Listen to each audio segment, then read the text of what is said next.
بسم الله الرحمن الرحيم الحمد لله رب العالمين وصلى الله وسلم وبارك على سيدنا ونبينا محمد وعلى آله وأصحابه وأتباعه إلى يوم الدين. اللهم فقهنا في الدين وعلمنا التأويل وألهمنا رشدنا يا رب العالمين. اللهم علمنا ما ينفعنا وانفعنا بما علمتنا وزدنا من فضلك علما وعملا وإخلاصا يا رب العالمين. Alhamdulillah. In our lessons on Imam al-Bajuri's Hashiya on the al-Sanusiyya in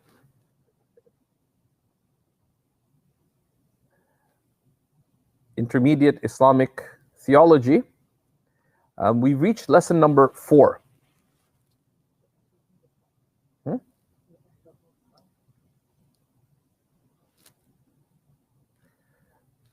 What?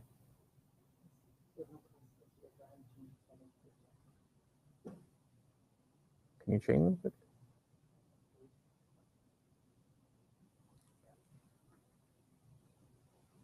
Okay, I'll just airdrop them to you. But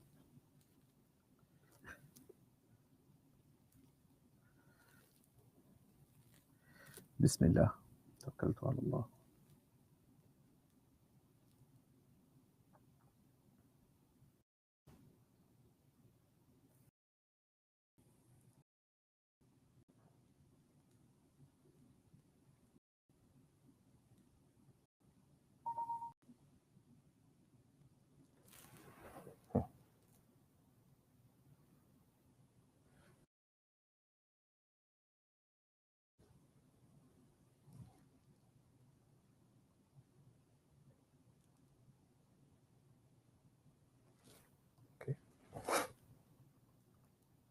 بسم الله الرحمن الرحيم الحمد لله رب العالمين وصلى الله وسلم وبارك على سيدنا ونبينا محمد وعلى آله وأصحابه وأتباعه إلى يوم الدين. اللهم فقهنا في الدين وعلمنا التأويل وألهمنا رشدنا يا رب العالمين. Alhamdulillah. In our lessons on the Hashiya of al-Bajuri on the Sanusiyya, we have, by this of Allah subhanahu wa ta'ala, reached lesson number 4. And in this, we are now looking at the beginning of the text itself and looking at the 10 investigations related to the science of Islamic beliefs. And this is very important, that in anything that one engages in, one should know certain key things about it. But to begin, to recap the opening lessons, we began by looking at the importance of the subject, the source text, the Sanusiyya, and a little bit about the significance of Imam al-Sanusi, the significance likewise of the author of the Hashiya, Shaykh al-Islam, Imam Ibrahim al-Bajuri, and we looked at, in the first 3 lessons, a detailed look at al and the investigations related to that. And we saw that this is not just a theoretical exercise. You know, the al-amal bil-ilm would entail that we've actioned being purposeful in our basmala. That when we give the basmala, we are purposeful and we mean the basmala when we say it, right?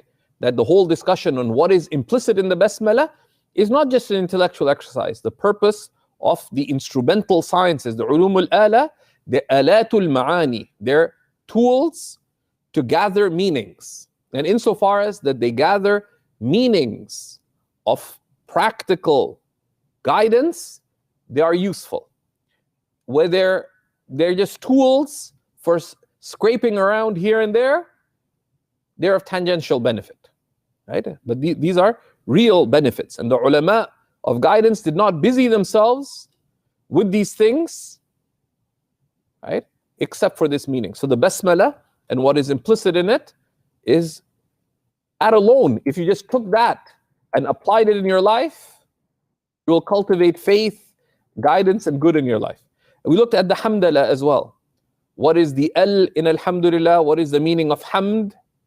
And that there's a general meaning of hamd, but the formal meaning of hamd contains within it the meaning of shukr. It's a statement of grateful praise. Right? Alhamdu. And the lam, right, has two major meanings, and we looked at that. And we'd encourage you to do the quizzes. The Toronto team is preparing quizzes for these, and they'll be up week by week, inshallah. And as the quizzes get up, you'll see notification of them in the forum. The first quiz, the second quiz, the third quiz are up, and these are very beneficial, mashallah. And we review them. I give the preparers a hard time over it, but they're done very thoughtfully, mashallah. And then the salawat, likewise. So when we say Allahumma salli ala Sayyidina Muhammad wa ala alihi wa sahbihi wa sallim, what does salah mean and what does salam mean? We took that. And that should be coloring. These three things should be coloring our prayer, our dua, our dhikr, our mention of the Prophet sallallahu alayhi wasallam. Because we strive to be people of meaning. So we're going to start in part 1 today, bi'idhnillahi ta'ala, with a very baligh, a very eloquent way of starting.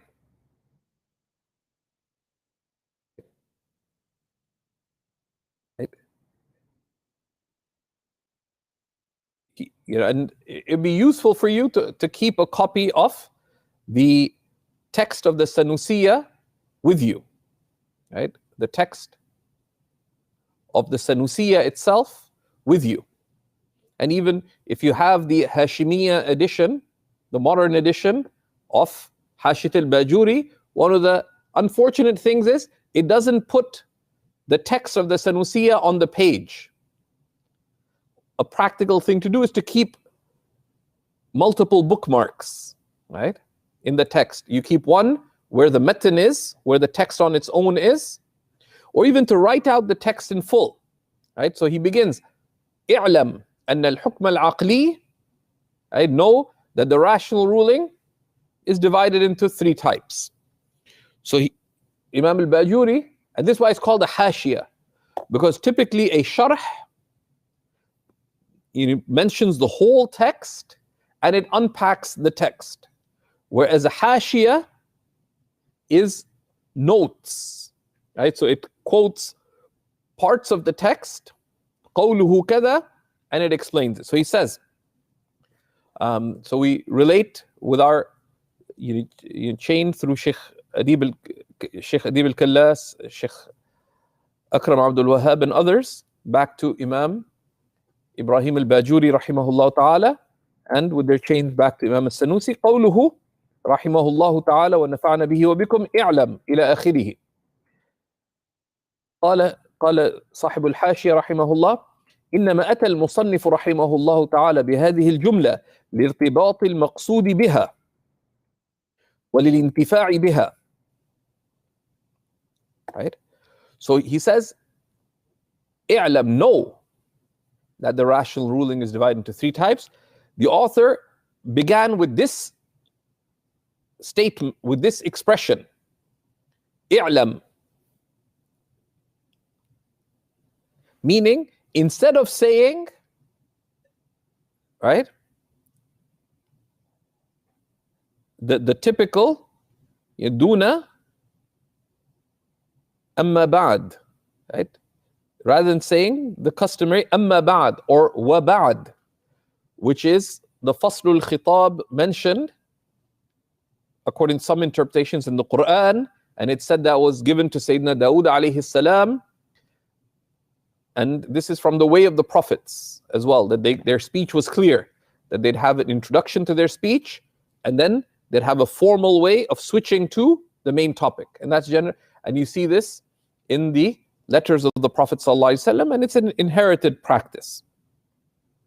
But rather, the author says, i'lam, know.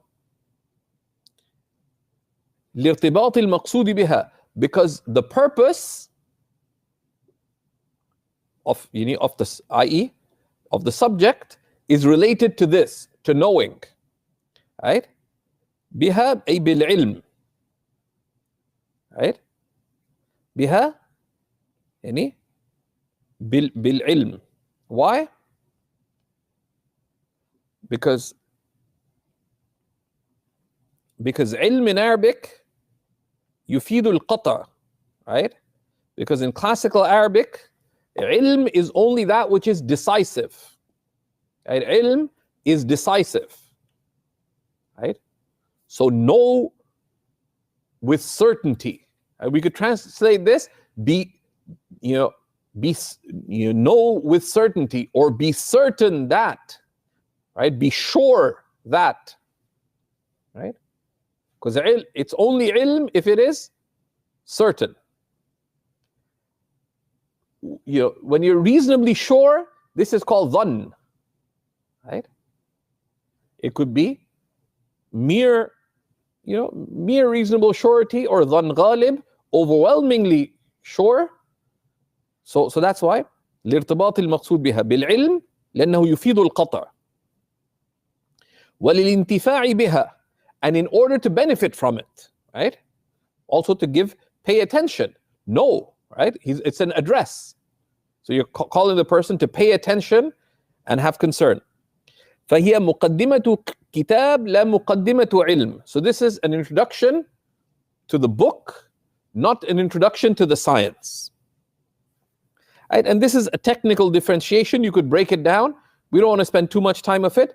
لأن الأولى ألفاظ تقدمت أمام المقصود لارتباط له بها وانتفاع بها فيه. Because the introduction that preceded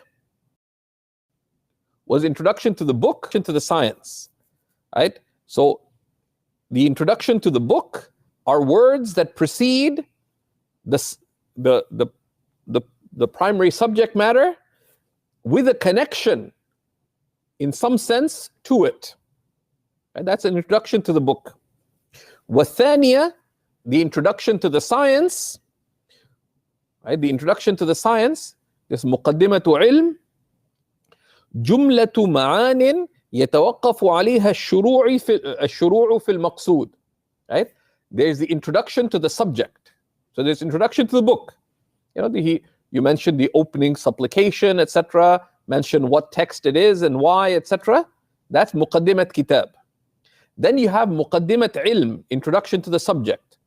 And the muqaddimah of the subject are issues related to the subject that you need to, or that you benefit from, before dealing with the subject itself.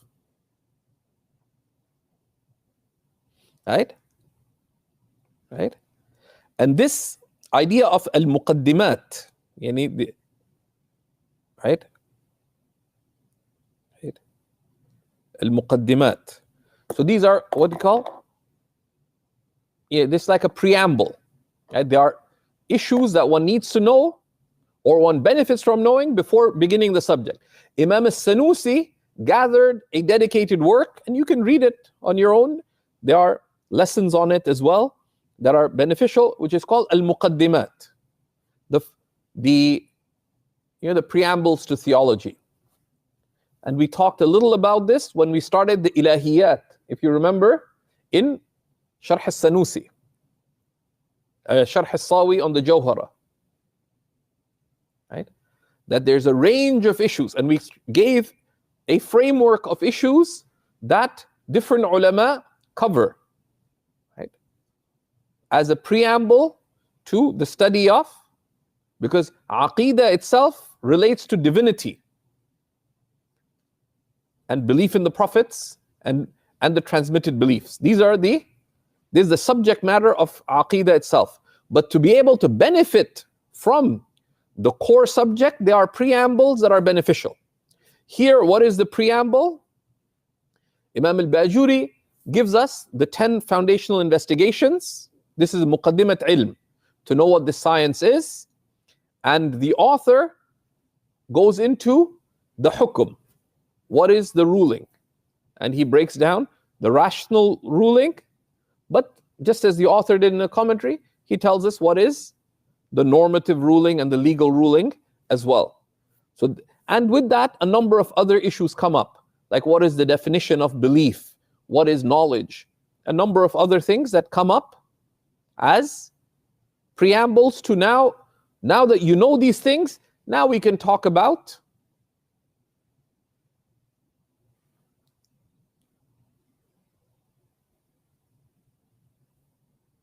the attributes of God.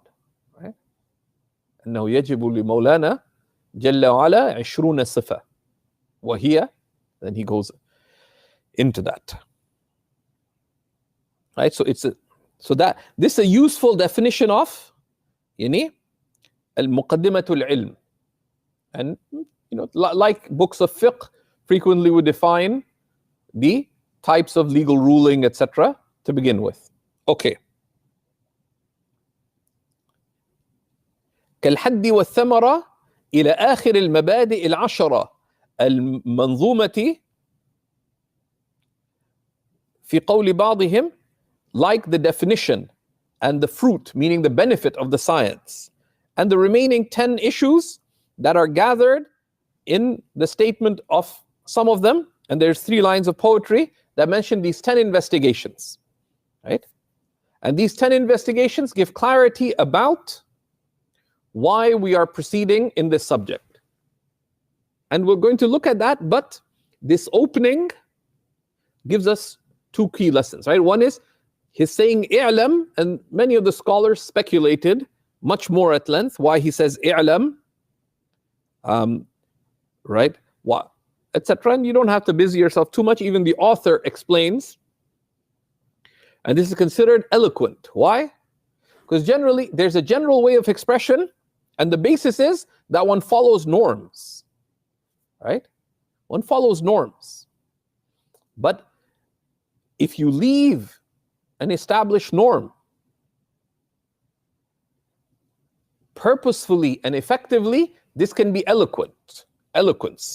Because balagha, right? Eloquence is muwafaqatul kalam li muqtada al-hal. Eloquent speech is for your words to accord with what the context entails. And you'll study that when you look at balagha, right?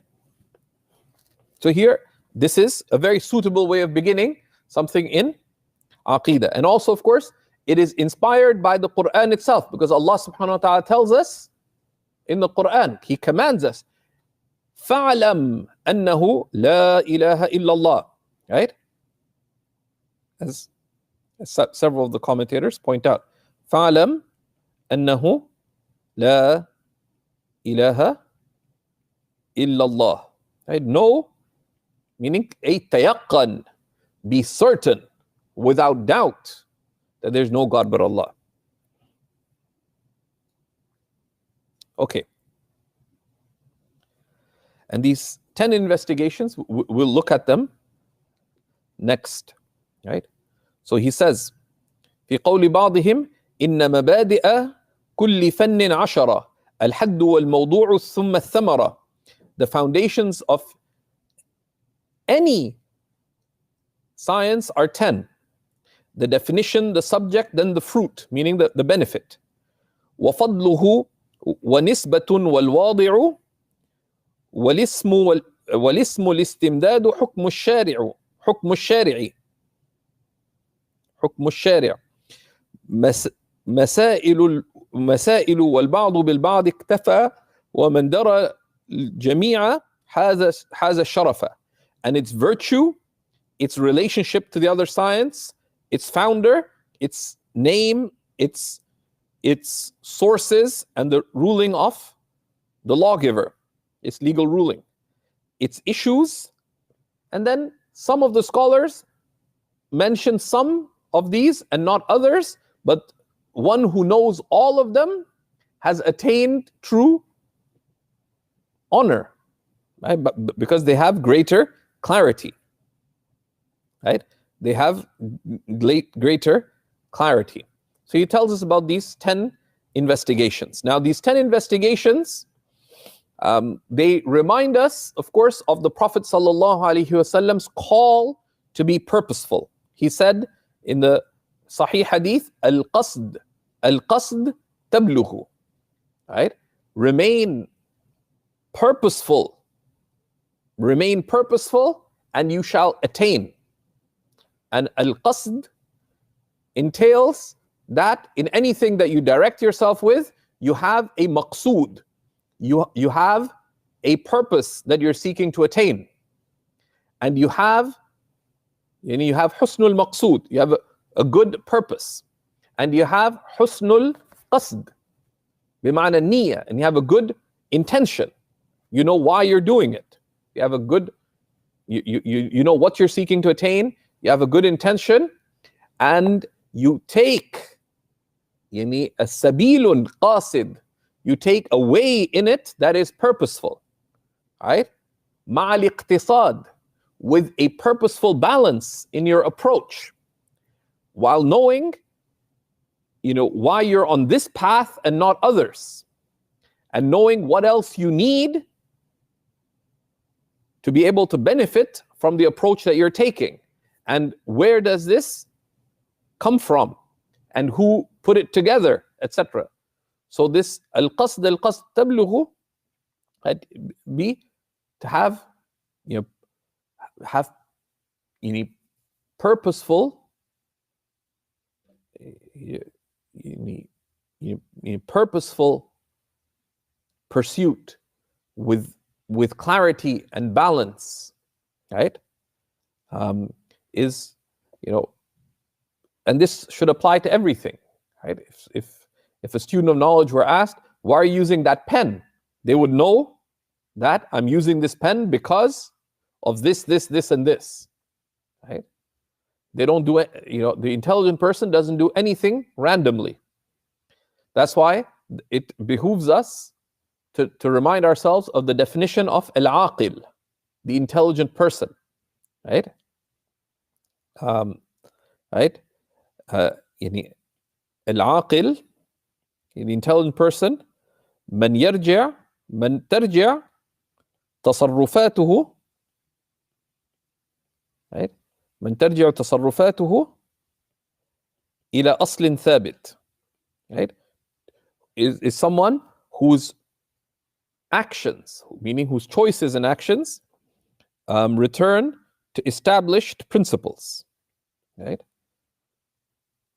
شرعيا, whether these be religious principles, أو عقليا, or rational, أو عاديا, or customary, right?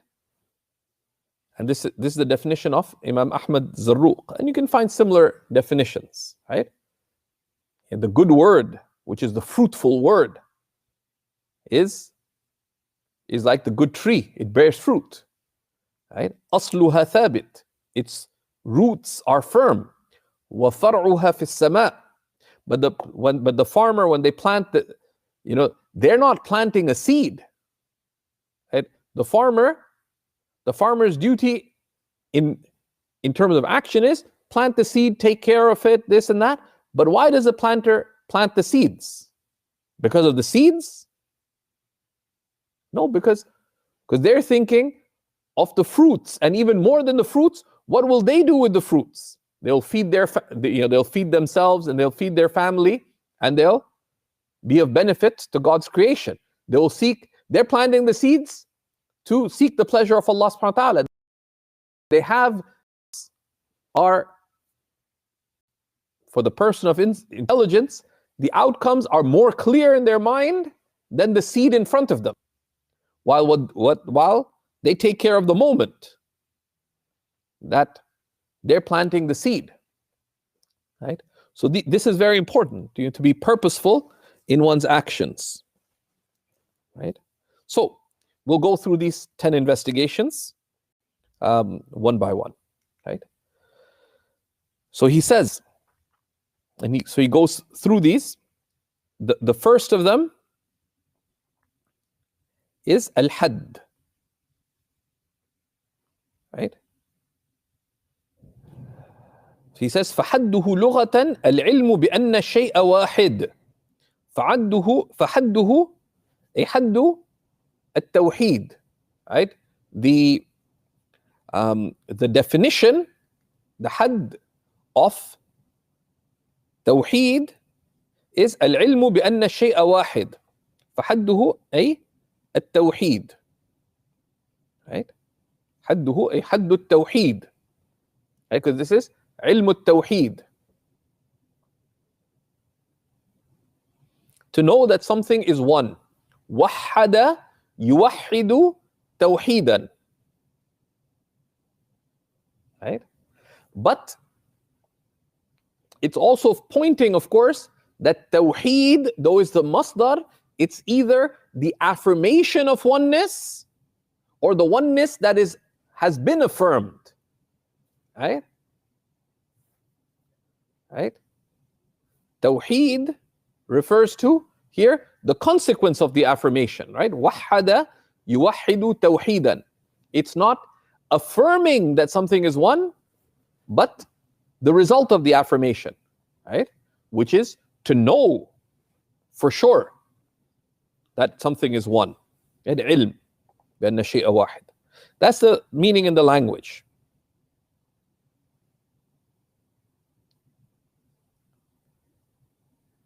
Shar'an, now he points to the fact that there's a number of shar'i meanings, because shar'an we can think of tawheed as affirming the oneness of Allah, but tawheed also refers to the science. So here our purpose is to define first the science, right? علم التوحيد. So he says وشرعا بمعنى الفن المدون أي علم التوحيد, right? علم التوحيد, right? وشرعا بمعنى الفن المدون, the shar'i meaning, the formal meaning of the science of divine oneness, علم يبحث فيه عن إثبات العقائد الدينية المكتسب من أدلتها اليقينية, right? It's a science that investigates regarding the affirming of the religious beliefs as derived from their certain sources. What are the certain sources?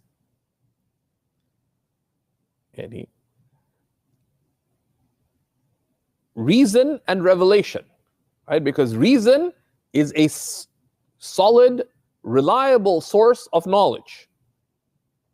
If sound, right? If sound reason is a reliable source of knowledge. Otherwise, we have to just accept absurdity.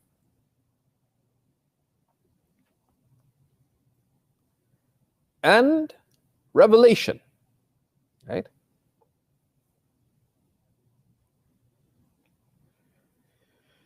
وبغير معنى الفن المدون, and the formal meaning of it in other than the science, meaning here tawheed, right?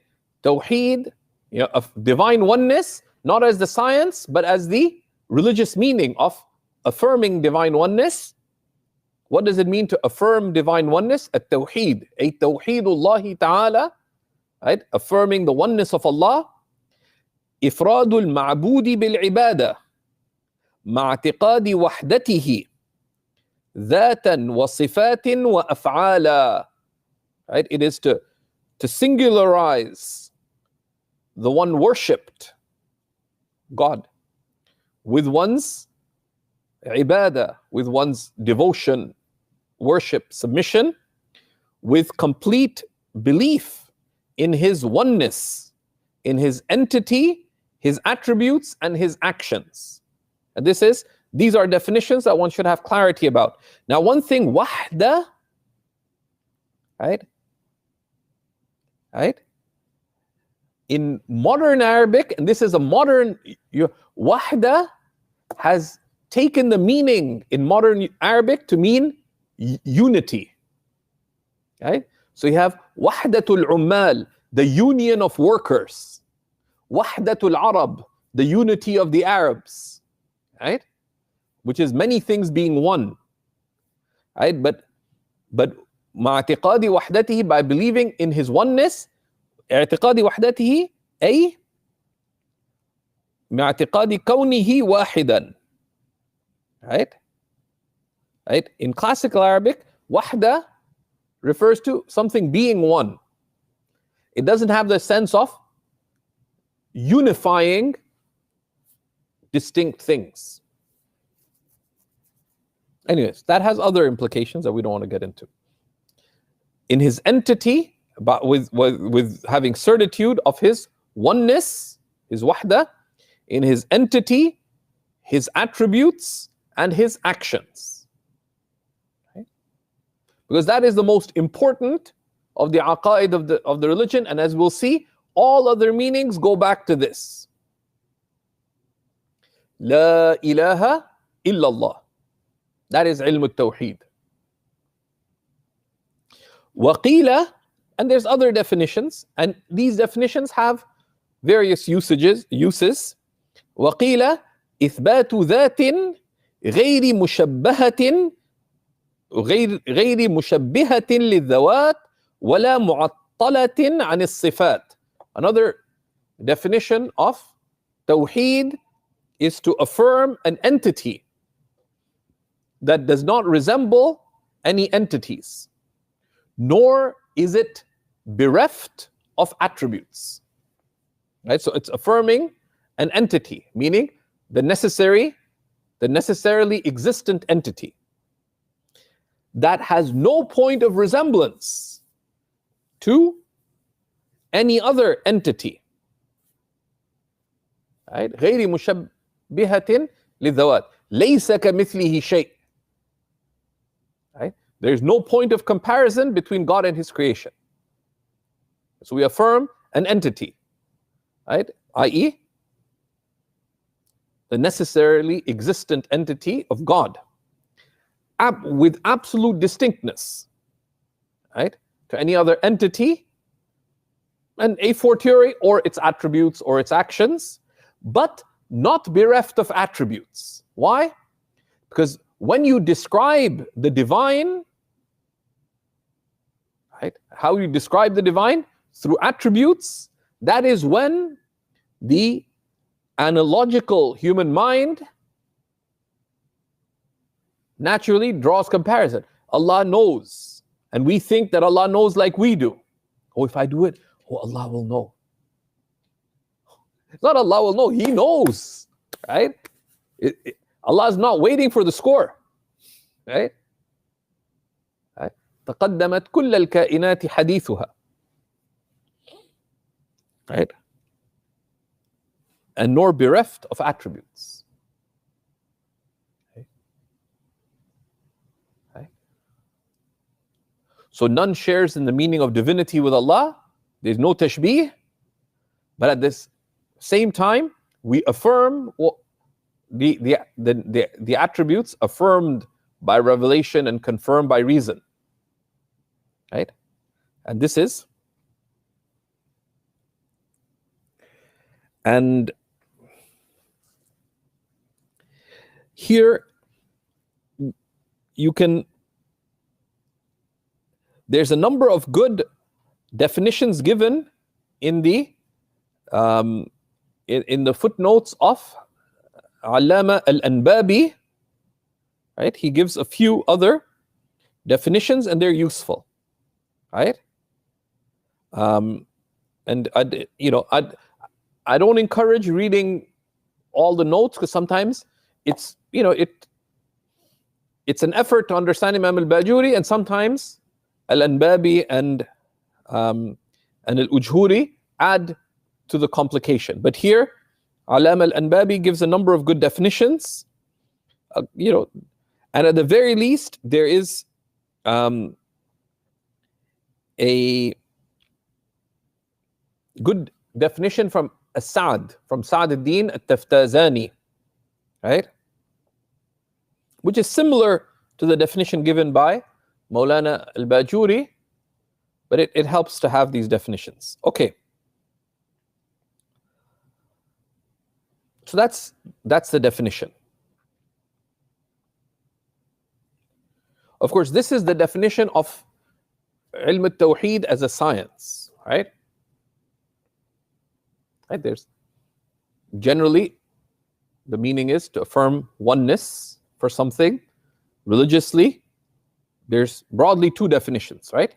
There is the definition of Tawheed as science, ilm al-Tawheed, and then there's Tawheed when mean at-Tawheed ay Tawheedullah Ta'ala, right? Affirming the oneness of Allah. There's definition for that. But then the ulama of course mention that there is that affirmation is the concern of the theologians, which is simply to affirm with certitude. But there is a realization of divine oneness, right? Right? At-Tawheed, right? And this is, so this is Tawheed Ithbatan, and that's the science of Aqeedah. But then there is the realization of Tawheed, and that is the subject matter of Tasawwuf, right? And ta'bud Allah ka'annaka tarah, that you be in a state of submission to Allah as though you behold Him, right? Right?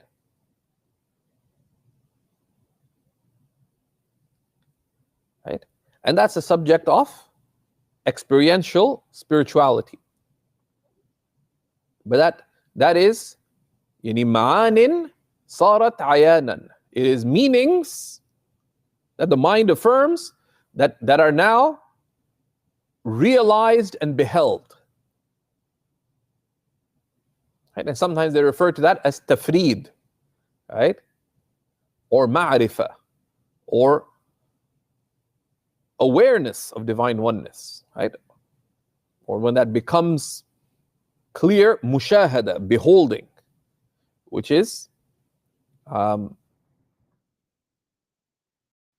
that's a separate subject. If you look in the al-Risala al-Qushayriya, right?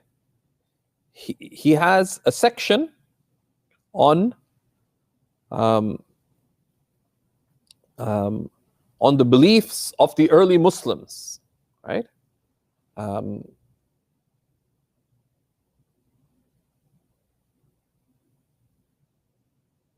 Right? And the great masters of the spiritual path, showing that the beliefs of the people of the spiritual path correspond to mainstream beliefs, but also to show how their focus was not mere, was affirmation and realization.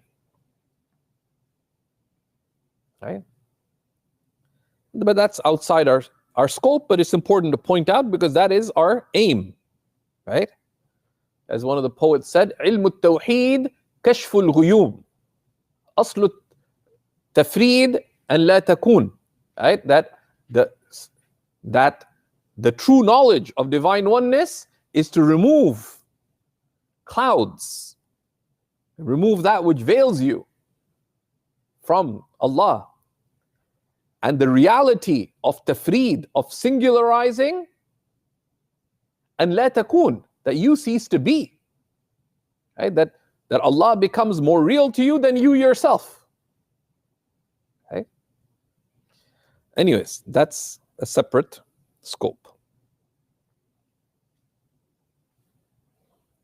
But inshallah, we will share a few select quotes related to the definition of Tawheed, bi'idhnillahi ta'ala, from the Risala al-Qushayriya. The section is beautiful and rich, but for those of your students of knowledge, you can also find similar discussion So in the Risala al-Qushayriya, when it talks about the beliefs of the early Muslims, similarly, Imam Abu Bakr al-Kallabadi, in his work At-Ta'arruf ila Madhab Ahl al-Tasawwuf, which is translated into English as well, quite capably by Arthur Arbery. But for those of you who know Arabic, and presumably do here, he also discusses it in his opening. Similarly, Sidi Ali al-Hujwiri, the great saint of Lahore,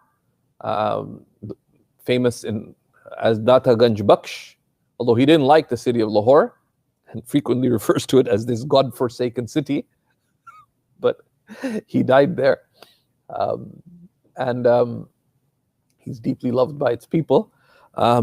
It's got a very good section on the beliefs of the people of the path. One, to show that it's orthodoxy, but the science of Aqidah focuses on the affirmation of these beliefs. Right? Fiqh is living those beliefs in one's actions. Right? And the realization of those beliefs through and the spiritual method of attaining that realization,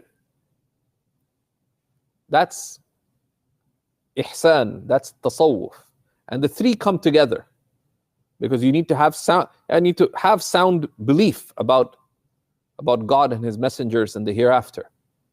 Those are the meanings that you must live through your Islam, through your practice of religion. It is not just rote practice. It all needs to connect to Iman. Right? Islam is Iman practiced. And there is the concern of making that sincere and pure and perfected. That is ihsan. And the three cannot be divorced from one another. Right?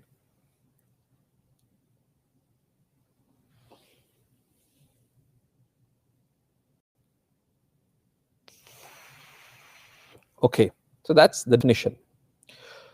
Number two, وَمَوْضُوعُهُ, right? ذات الله تعالى وذات رسوله عليه الصلاة والسلام من حيث ما يجب وما يستحيل وما يجوز، والممكن من حيث إنه يستدل به على وجود صانعه، والسمعيات من حيث اعتقادها. So what's the subject matter of the science of Aqidah? And Imam al-Bajuri is bringing together a number of potential subjects. Because some simply said its subject is the entity of Allah subhanahu wa ta'ala. Everything else is secondary. But others said no, its subject matter is the prophets, because religion is what the prophets came with. Others said no, it is the hereafter, because you're morally responsible.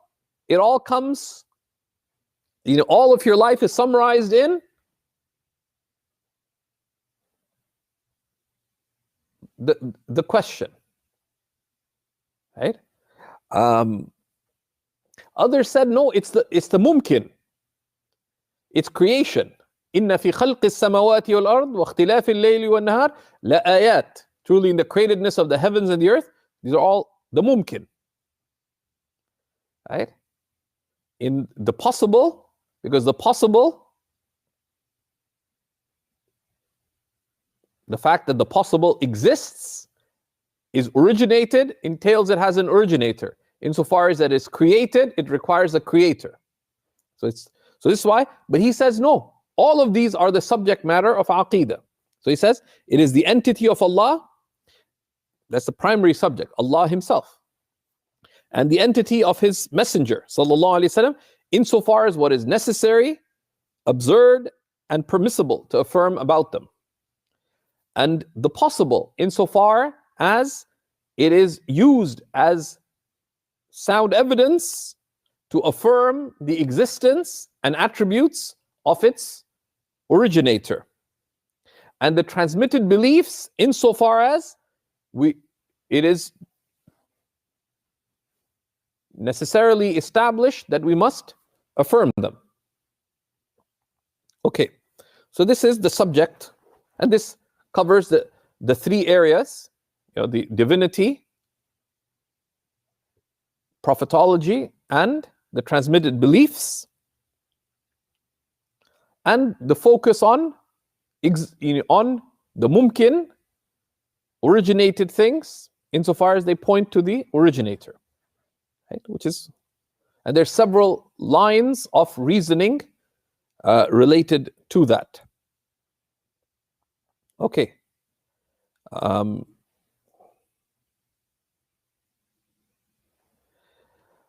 وَثَمَرَتُهُ, and its fruit. معرفة صفات الله تعالى ورسله عليهم الصلاة والسلام بالبراهين القطعية. This is a ثمرة الدنيوية والفوز بالسعادة الأبدية في الآخرة.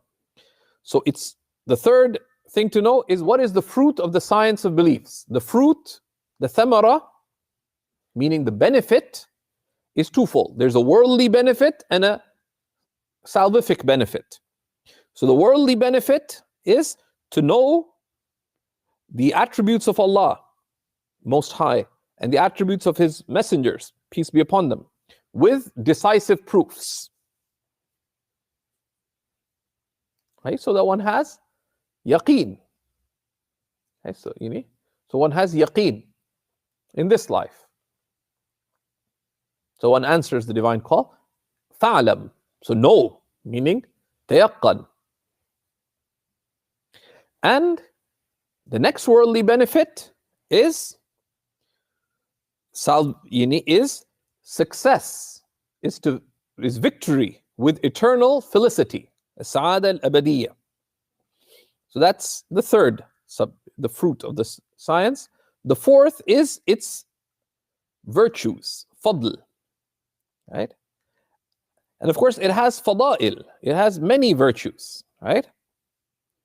But in summary, فضله أنه أشرف العلوم لكونه متعلقا بذات الله تعالى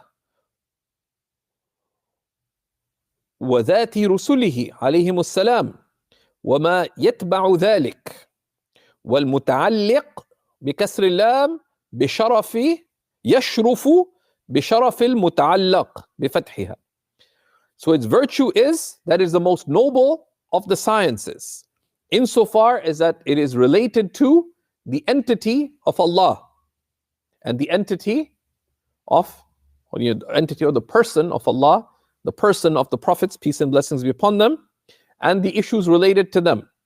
And the virtue of what is related is in accordance to what it is related to.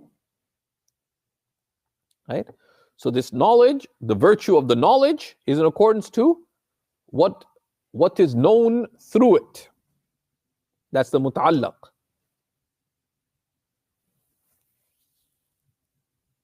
But of course, the ulama would caution, as the masters of the spiritual path had mentioned, al-ilmu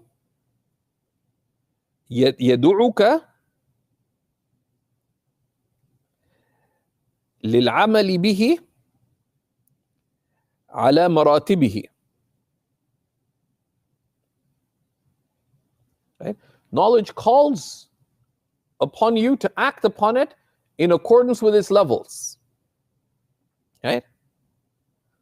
وَإِلَّا لَا يَثْبُتْ. Otherwise, it remains shallow. So if you don't act upon this and don't seek to realize it, you're still a common believer. Right? And Imam Ghazali makes that clear in the second chapter of the book of, in book 2 of the Ihya, that a mere theologian, their belief is at best only marginally stronger than the common believer, insofar as they affirm their faith. That's it. They know a whole bunch of proofs that may give them a little more, but if they don't do anything else, their faith is not significantly stronger than the common person, right? It is only through acting upon that. And of course, that includes actions of the heart, right? So there's no doubt knowledge can facilitate that. But you cannot assume that by merely knowing, you're ahead of someone who doesn't know as much as you when it comes to beliefs. And that's that chapter 2 of the Ihya on how one acquires of the book of Qawa'id al-Aqaid of Imam al-Ghazali is very useful. And we should share it here. Right? We should share it here. And just to take of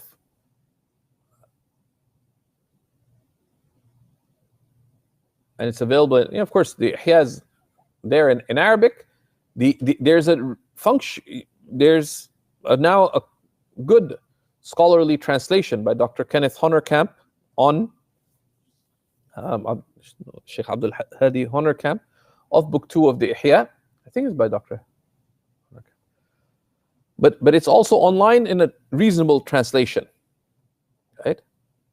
And we can share the text of chapter 2 in the English as well. That's a useful resource. It's recommended reading, whether you can do it comfortably in English or in Arabic. But that's the key thing. That it has great virtue, but the virtue relates to knowing it, living it, being realized by it. In itself, it's beneficial because it gives you clarity and facilitates the preservation of clarity for people, the dispelling of individual doubts, and the dispelling of things that would affect the public's belief, right?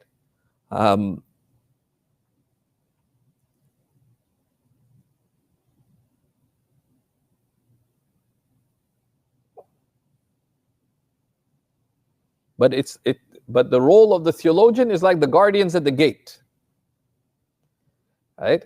The king's castle needs guards and it needs walls. But the beauty of the king's palace is not the fortress, right? It's not even the castle, right? It's the king, right? And while those standing on guard at the fortress, without them, the castle itself would fall. But the point, and you may have to do some duty at the fortress, but there's a difference between that and being with the king, right?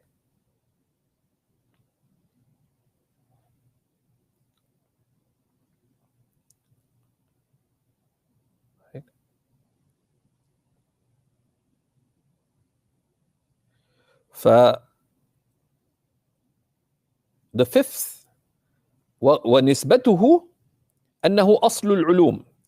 Its relationship, meaning to the other sciences, is the foundation of all knowledges. وَمَا سِوَاهُ فَرْعٌ عَنْهُ. And all other sciences of religion are derivative from it.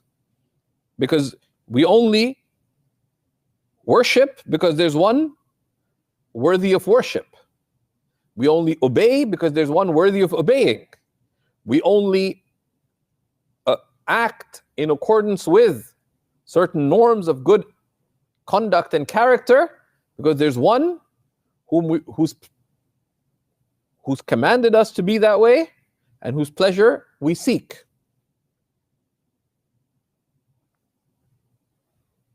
That's its nisbah. Number 6, its founder, وَوَاضِعُهُ. Right? And of course, this is its founder, يعني كفن مدون, right? Its founder, يعني this is كفن مدون, right? As a formal science. Otherwise, Tawheed is what all the prophets have come with, from Sayyidina Adam to the Rasul sallallahu alaihi wasallam. أبو الحسن الإمام أبو الحسن الأشعري ومتابعوه رضي الله تعالى عنهم، والإمام أبو منصور الماتريدي ومتابعوه رضي الله تعالى عنهم جميعا. Right? Its founders are the two great founders of the two great theological schools of Islam, the Ash'aris and the Maturidis. Right? And Imam al-Ash'ari came basically a generation after Imam al-Maturidi. They never met. They were in very distinct lands, but they fulfilled a very similar role of making explicit the transmitted way of Ahl Sunnah. Right? And we talked a little bit about the method of Ahl Sunnah conceptually in our course on how Islam works, and that's worth reviewing some of the key characteristics there. And it comes up throughout the works of Aqidah. Okay. And one should familiarize oneself with the biography of Imam al-Ash'ari, the biography of Imam al-Maturidi. Number 7. واسمه علم التوحيد وعلم الكلام، وذكر بعضهم أن له 8 أسماء. Right? Its names, the names of the science include علم التوحيد, the science of divine oneness. يعني بذكر الشيء بأهم مباحثه, by mentioning something with its most important investigation. وعلم الكلام, the science of literally. Now they differ. Why is it called علم التوحيد? And this is discussed in the مقدمة راجع شرح العقائد of شرح العقائد of سعد الدين التفتازاني. He discusses why the science of kalam is called علم الكلام. They differed. Why is it called علم الكلام? One of the interpretations is it's called علم الكلام because it became from the habit of the scholars that they would say about any of the investigations of the science, كلامنا في كذا كذا, that what we say about such and such issue is such and such. So from this they call it علم الكلام. And this became one of the, like each subject has some of its distinguishing usages and styles, and this became unique. That's one.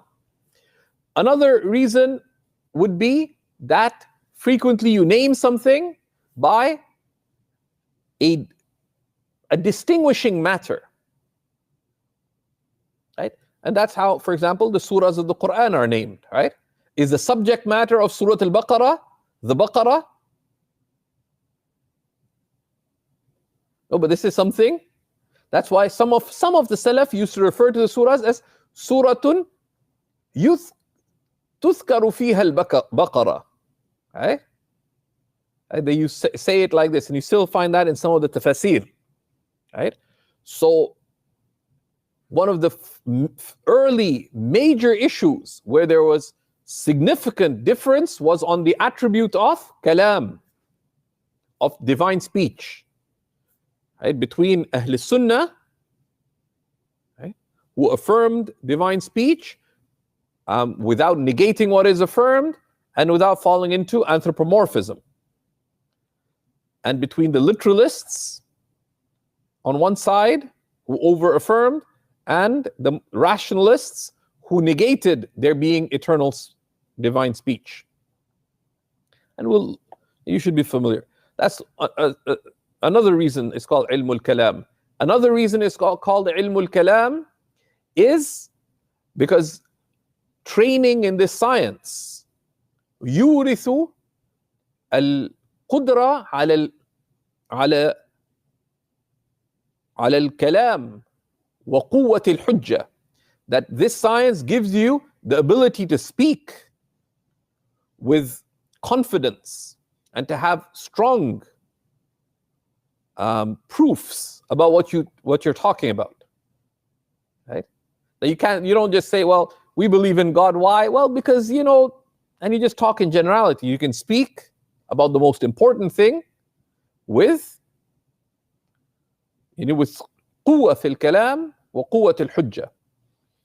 Another is من باب الشرع علم الكلام أن هذا العلم هو الكلام, that this is the most important speech, meaning the most important. And another meaning is it just became a unwan, it just became a title, right? Became a title, right? And then he says, and some said that it has 8 names. Of the other famous names, of course, is al-Aqaid, right? Al-Aqaid, the science of ilm al-Aqaid, the science of beliefs, insofar as there are many points of belief. Or al-Aqidah, right? It's also mentioned in the singular, insofar as belief itself is one meaning.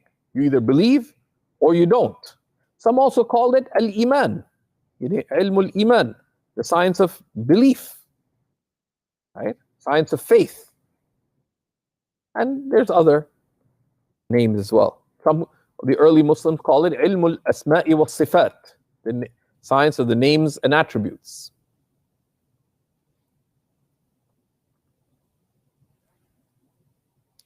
Imam Abu Hanifa called it al-Fiqh al-Akbar, right?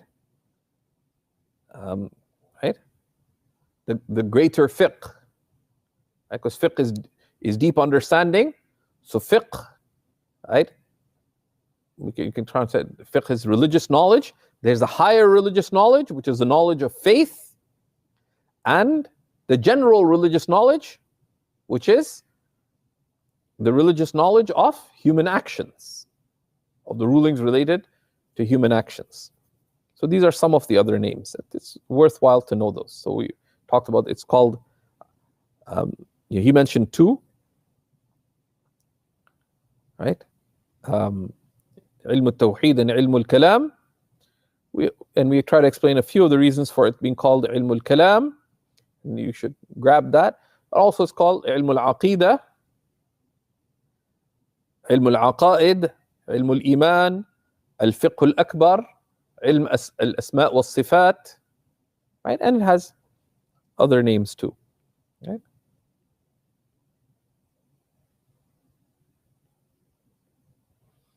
Right? Okay. The 8th was واستمداده من الأدلة العقلية والنقلية. The 8th is its sources. Where is this science derived from? From rational proofs and from transmitted proofs. The transmitted proofs being the Quran and what is decisively transmitted of the Sunnah, right? And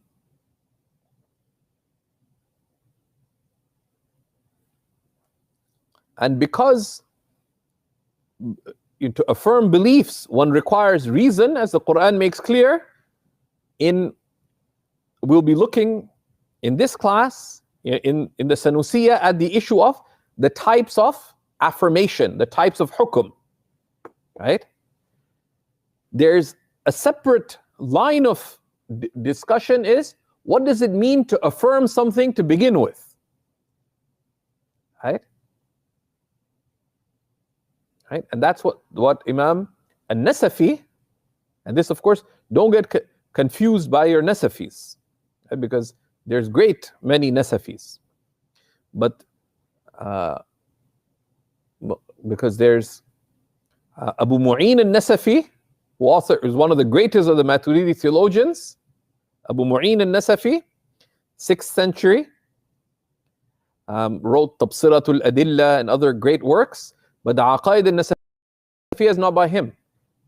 The Aqaid al-Nasafiyya is by Hafs al-Nasafi, or Hafs Najmuddin Umar al-Nasafi, author of Manzumat al-Khilaf in Hanafi Fiqh and so on as well.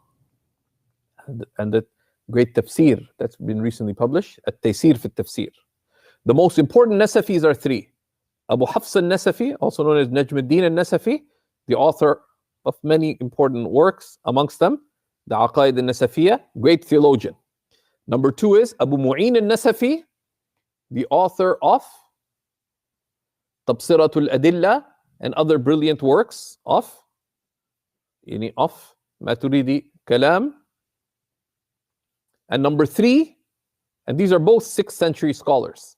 And then we have Imam Hafizuddin al-Nasafi,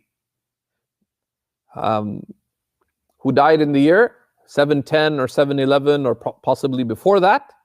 Also a great theologian, but almost 2 centuries later. So know thy Nasafis, right? And we can share brief, inshallah, we can get, Sidi Omar, can you just share these 3 Nasafis, their full name, birth, death, and 2 to 5 major works, inshallah. And we'll share that in this lesson. But in the Aqaid al-Nasafiyya, he begins with this issue of how we know, right? And that the act of knowing is reliable, right? Contrary to the sophists, right? But that's outside the scope here. It begins, حَقَائِقُ الْأَشْيَاءِ ثَابِتَةٌ. The realities of things is affirmed, right? And knowledge of them is actual, right? And then contrary to the various modes of the sophists, and that has contemporary implications too. That'll take us out from what we're doing though. Okay, so the sources.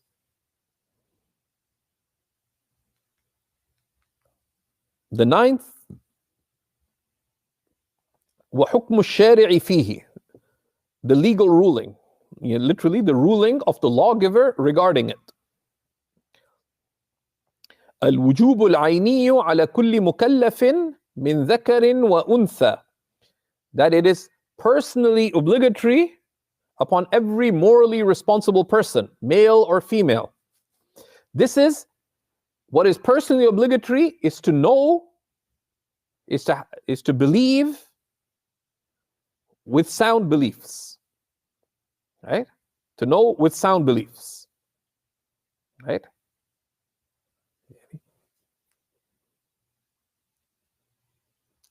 And we'll see the issue of taqleed, that's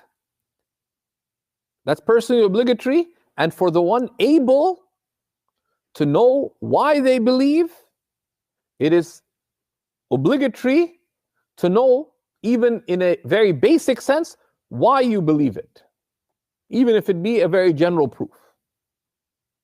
As for the detailed proofs and being able to explain them, that is fard kifaya, right? And we'll be coming to that in its due time. And the issues it covers, that's item number 10, وَمَسَائِلُهُ, right? And because the structure of the books of Aqidah are known, etc., he says, قضاياه الباحثة عن الواجب عن الواجبات والجائزات والمستحيلات, is the issues that it investigates of the necessary, the possible, and the impossible, with respect to Allah, with respect to the messengers, and from the jaizat, from the possible, are the matters related to the hereafter, which are in of themselves possible, but necessary insofar as Allah chose them to be as He chose them to be, subhanahu wa ta'ala. And of course, there are key investigations related to, key distinguishing investigations related to belief in Allah subhanahu wa ta'ala. Right? And something, as a student of knowledge, you should sort of index for yourself, right? Like if presumably you've studied other texts before, right? That if you studied the Kharida or the Sharh al-Kharida, what are the main issues that are covered about Allah subhanahu wa ta'ala? So it's okay, there's the issue about the rational rulings. What are other important issues that come up?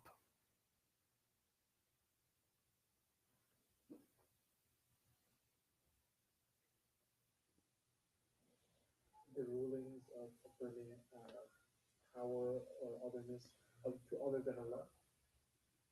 Yeah, that's the secondary thing. Let's start in an order, right? So there's to understand the rulings, the rational ruling, the normative ruling. The legal ruling is of lesser importance in the science of Aqidah.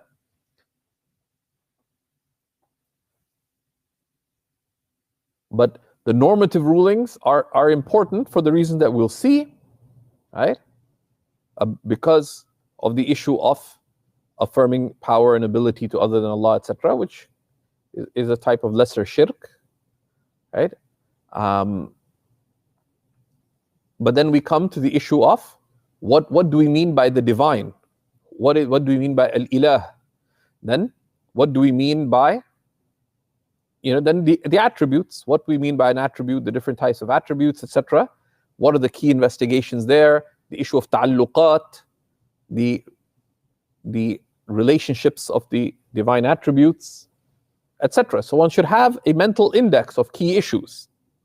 What are the key issues that are covered in the Kharida? What are the key issues if you've covered the Jawhara? If you've looked at level 2, we covered Qawa'id al-Aqaid of Imam al-Ghazali.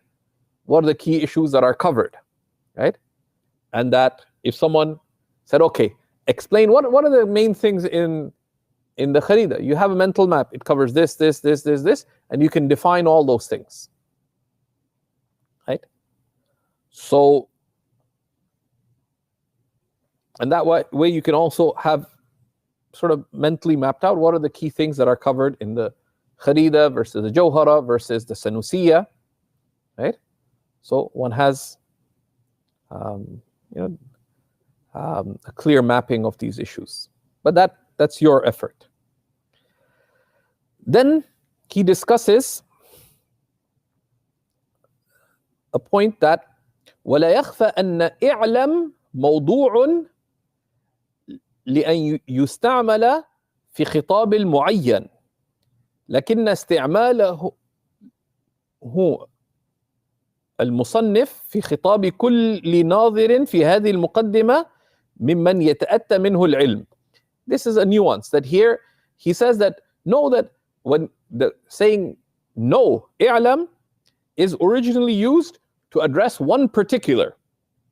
So how can he be addressing any reader, which is a general address or a plural address? By saying no. So there's a whole bunch of ways to explain that.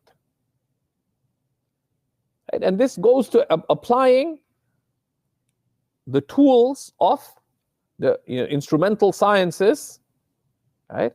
Because these help us on those same things help us understand revelation. We don't get to, but the author is using it to address any individual who looks at this introduction. Of those, it is conceivable could have knowledge, as opposed to if a donkey looks at it, or a child. If if a baby looked at it, they're looking at it, they're seeing i'lam, but they don't have the capacity yet to know.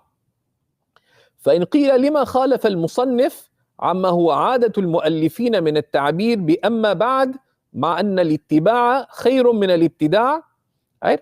So if it's asked, then why did the author begin with why did the author go against the habit of authors to begin with the expression amma ba'd, to proceed, even though following is superior to innovating? And this is an important principle, right? And a lot of people are influenced by modern secular academic modes of thinking that, oh, you have to come up with something new. Why? Right? Why? And a lot of, and that's why you have to be careful what you follow. There's some argument happening on Muslim social media about how come Muslim theologians haven't come up with new, they're behind the field in arguments related to belief in God, etc. Ulama aren't interested in being cool and sophisticated and ahead of everyone. Their concern is Hifzuddin, the preservation of religion, and what's needed to preserve the religion. Right? And they have, and what has worked generally still works, and yet there are issues to address, and they have an approach. New is not in itself praiseworthy because it is new. And that also applies to scholarly method. Many definitions and so on, right? Those things that become a part of standard usage, right? Like what's the definition of the science? Imam al-Bajuri is not coming up with the definition.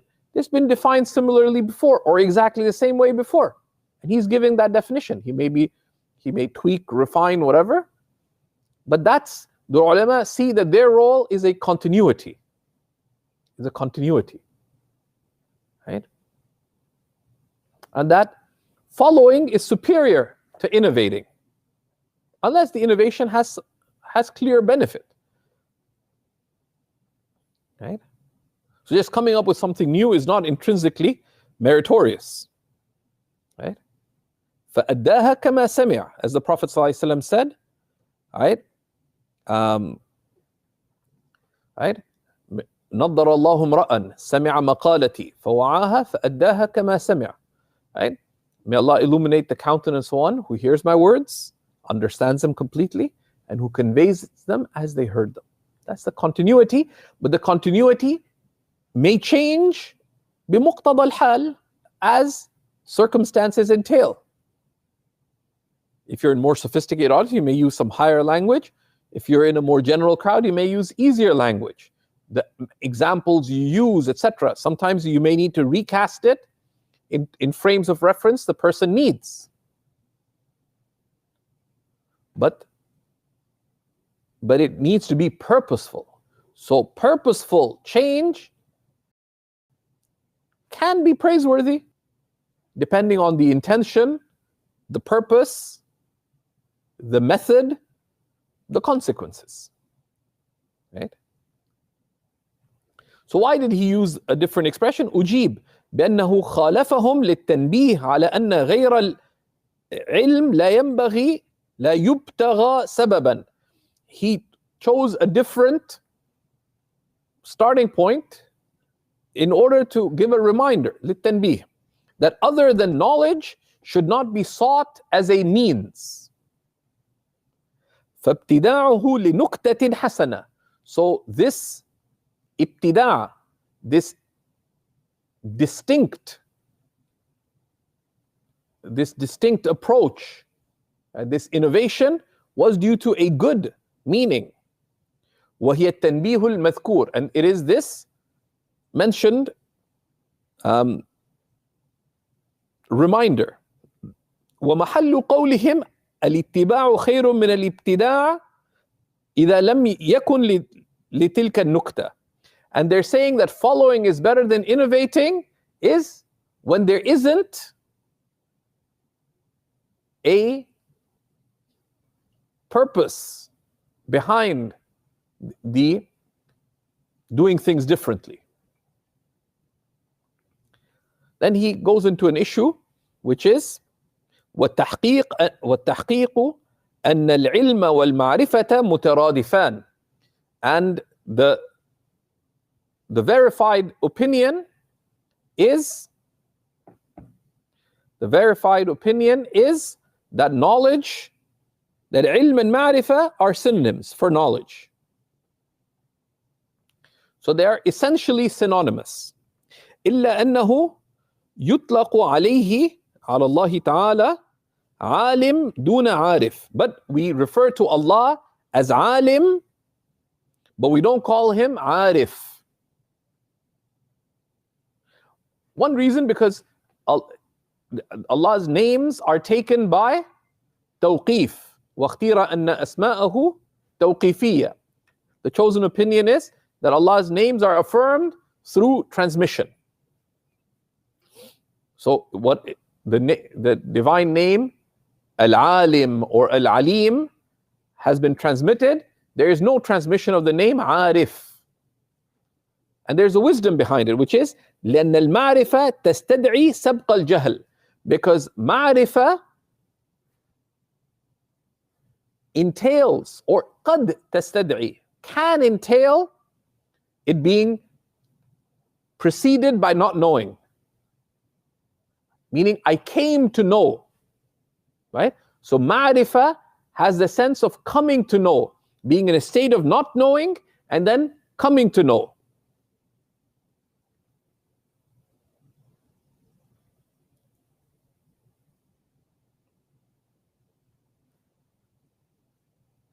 ومنع ذلك شيخ الإسلام زكريا أي الأنصاري رحمه الله تعالى، واختار أنه يطلق عليه تعالى كل من عالم وعارف. But Shaykh al-Islam Zakaria disagreed and said you can refer to Allah both as alim and arif, because it's not necessarily entailed that arif necessarily entails not knowing before. And he said, why? لِوُرُودِ ذَلِكَ, because it has been related. Right? But that goes that if a verb is used with respect to Allah, can we derive the noun from it?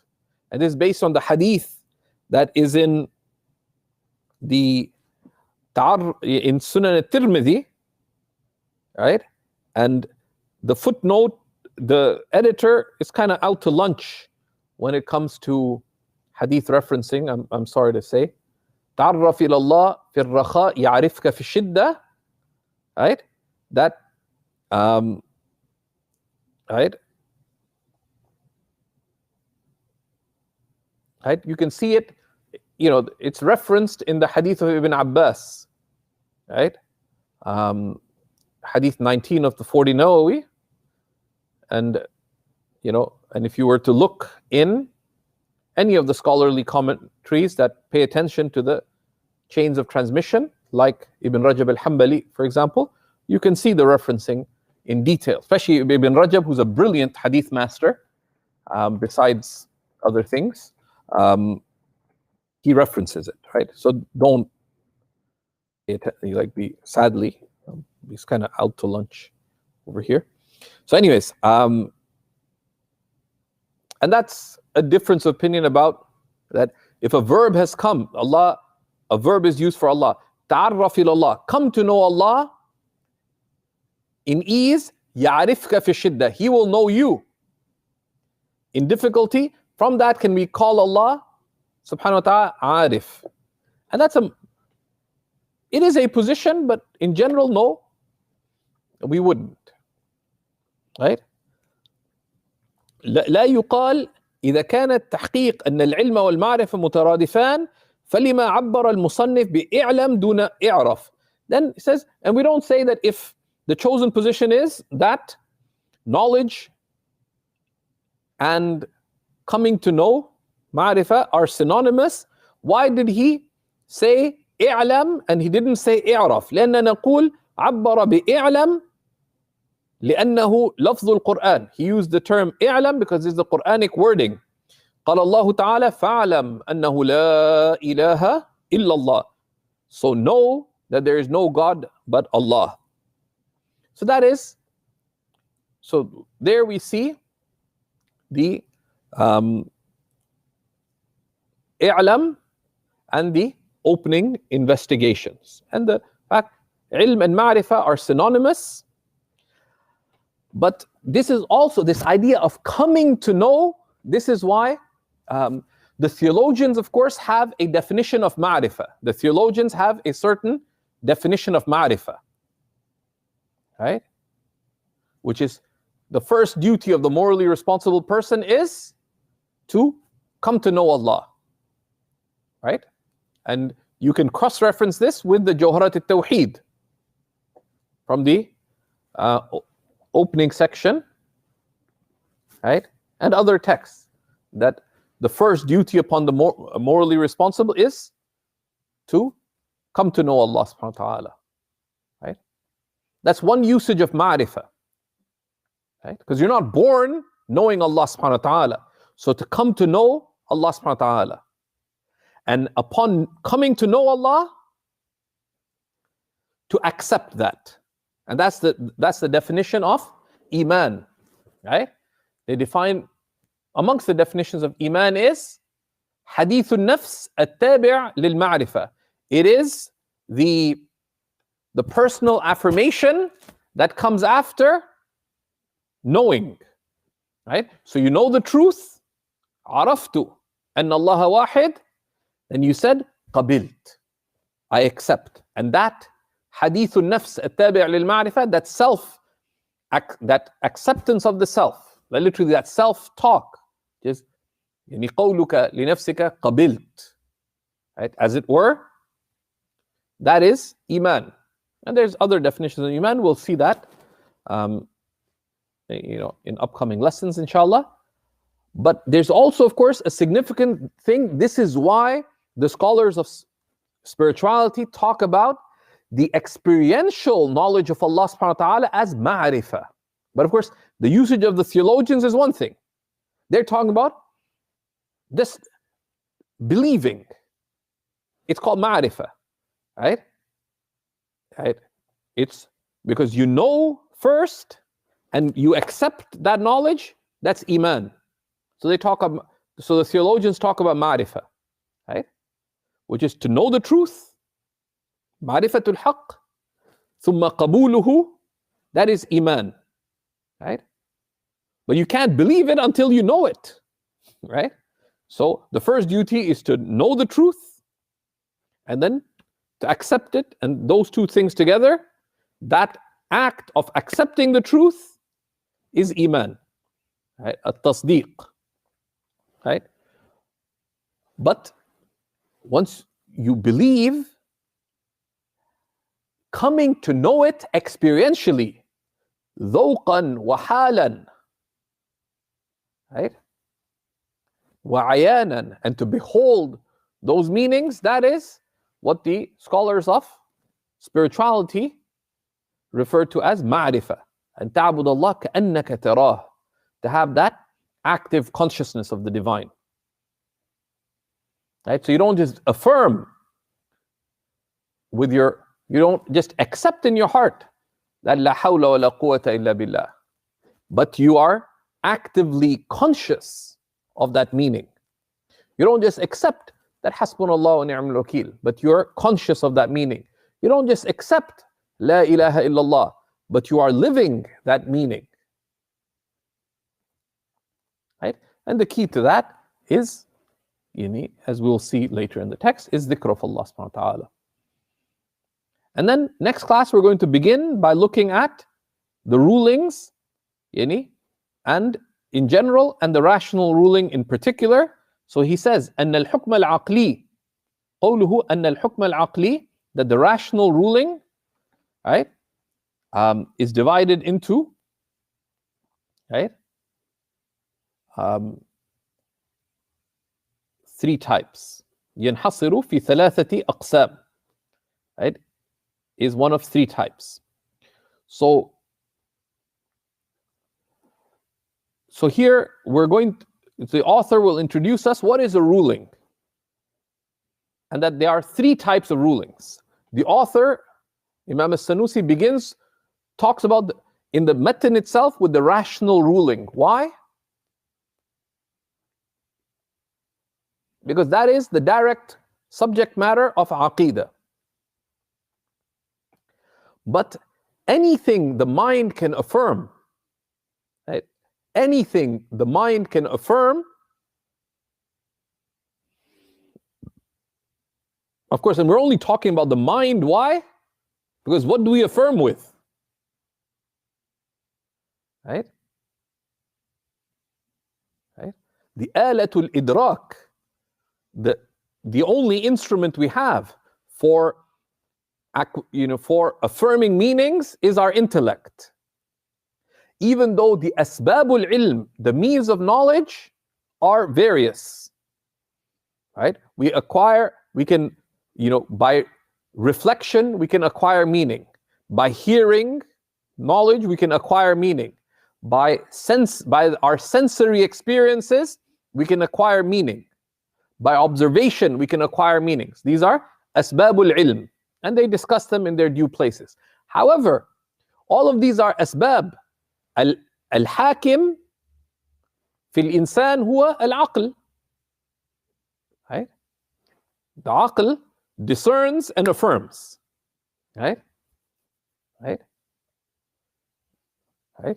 A whole bunch of input comes, say no, no, no, yes, yes, yes. And these are affirmations, right? So that what it affirms. Now, what can it affirm on the basis of? What does the intellect affirm on the basis of? Now, assuming you're a believer, right? Something comes from the Quran. It says, Aqimus salah. So intellect says, yes.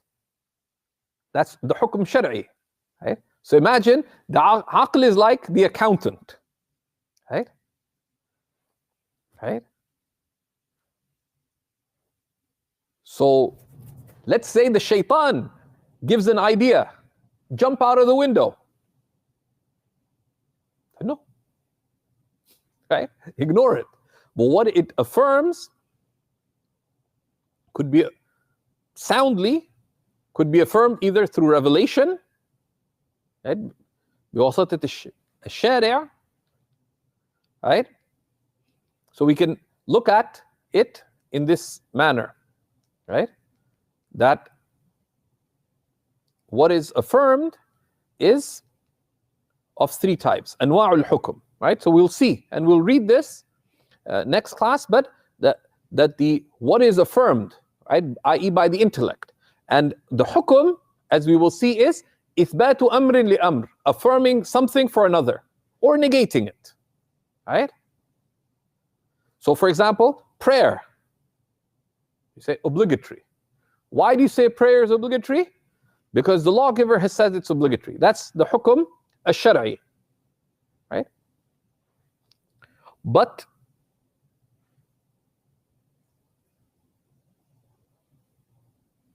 today, what's the temperature today? It's kind of cold today, right? Today, yeah, it's minus 6 or minus 7.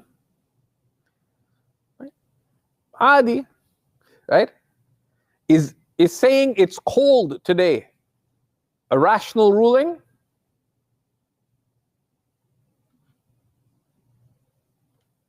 No, this is a normative ruling, a hukm adi, right? And you should be familiar with these through previous study of Aqidah. And if you haven't, you could review from Jahurat al-Tawheed, from the Kharida about this. And sometimes it doesn't hurt, right? If you need to jog your memory, just enroll in the Kharida al-Bahiyya class and just review the sections on the rulings, because it explains them at a more basic level. It'll jog your memory if you need to. So you can affirm you can affirm a matter or negate it either through reason alone, and that is the hukm al-aqli, or through the lawgiver. That okay, prayer, if we're going to say prayer, ithbatu amr li amr, right? So ithbat al-wujub lis-salah, to say prayer is obligatory. Why do we affirm obligation to the prayer? On the basis of the lawgiver. That's hukm shar'i. Why do we affirm that 1 + 1 = 2?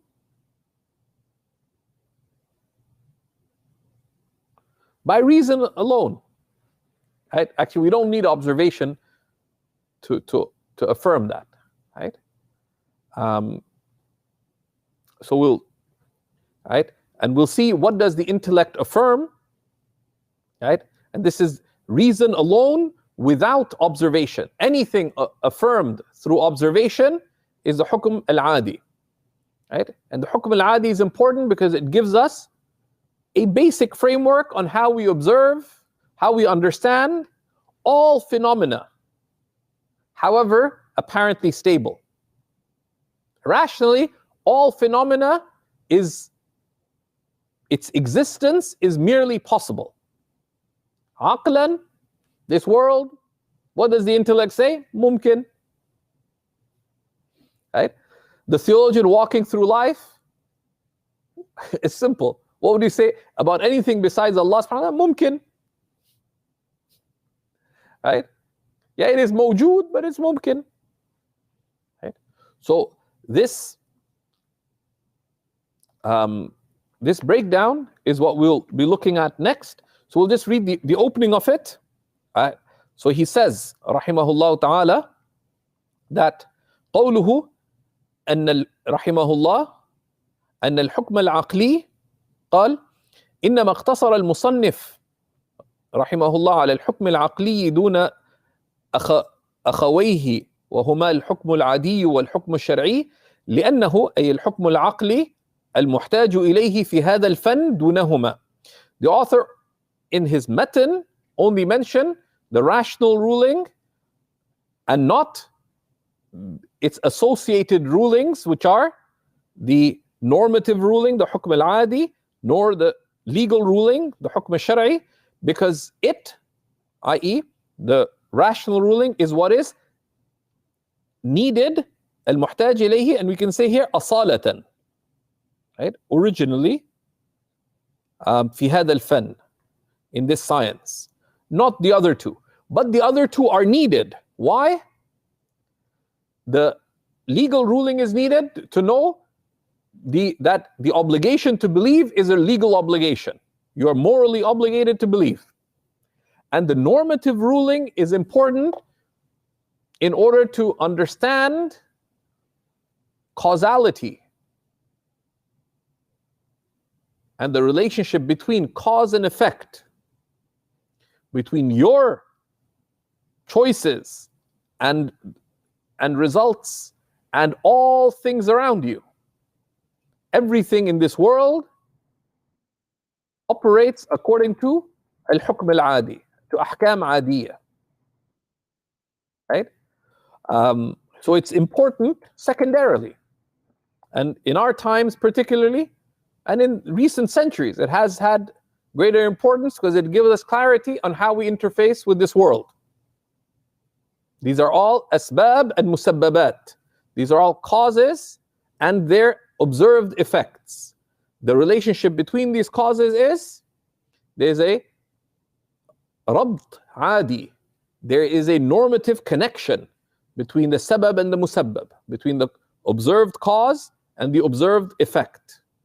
And they're very, very important. And we'll share next class some of the related treatises related to this, which you can fruitfully, you know, if you've studied the Kharida or Sharh al-Kharida, you should review these related sections from there. Right? He has a very good discussion on this. Actually, we can just mention it now. You can review the same section as this in the Muqaddimat of Imam al-Sanusi. Right? He goes through, one of the Muqaddimat is on al-Hukum. And it's a clear discussion. Shaykh Muhammad al-Hashimi has a couple of treatises on the Hukum, right?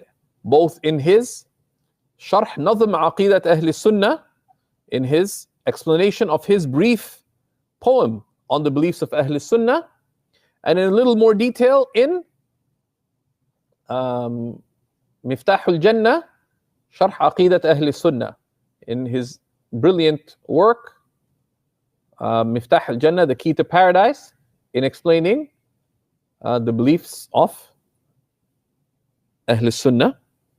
It's one of the great works of the 20th century. So, but we'll take it with the amount of rigor needed here. So he says, وحاصل الأمر أن أقسام الحكم من حيث هو ثلاثة. The summary is that the ruling in of itself is of three types.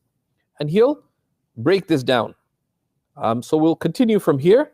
وصلى الله على سيدنا ونبينا محمد وعلى آله وصحبه وسلم والحمد لله رب العالمين. We have time for two quick questions if they're directly related to what